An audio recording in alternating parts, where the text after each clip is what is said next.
Si aspettava questo brillante risultato? Lei risulta la prima eletta al Consiglio Comunale? Onestamente no, è stata una piacevolissima sorpresa e sono molto grata alle persone che hanno creduto in me e che si aspettano tanto da me, quindi adesso ci sarà tanto lavoro da fare.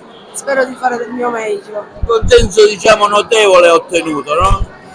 Sì, ad ora non sono ancora terminate le operazioni di spoglio, però al momento è abbastanza alto, al di là delle mie aspettative, quindi Ecco, davvero come intenderà utilizzare questo suo incarico al Comune come maggiore eletta? Eh, questo significa dare un contributo ancora più forte in termini di impegno personale, perché chiaramente la campagna elettorale è sempre un'occasione di grande confronto con le persone e ci sono persone che si aspettano tanto. Spero di investire al meglio il mio tempo al comune. Poi è un bel risultato, insomma, una donna prima eletta a Real Monte ha anche un suo significato, no? Sì, se guardiamo i dati non sono l'unica, perché le donne sono quelle con il numero di consensi più alto, quindi questo mi fa tanto piacere per tutte le persone che si erano candidate. Melissa, seconda eletta al comune di Realmonte, si aspettava questo bel risultato?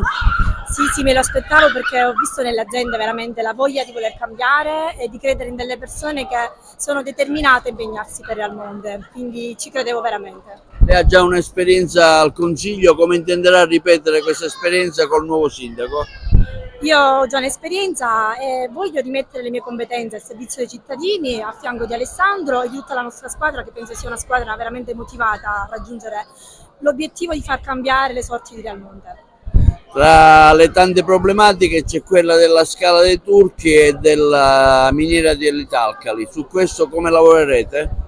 Lavoreremo in sinergia cercando di trovare, diciamo, una soluzione per fare in modo che entrambe, sia la miniera che la Scala dei Turchi, vengano valorizzate e abbiano l'importanza che meritano.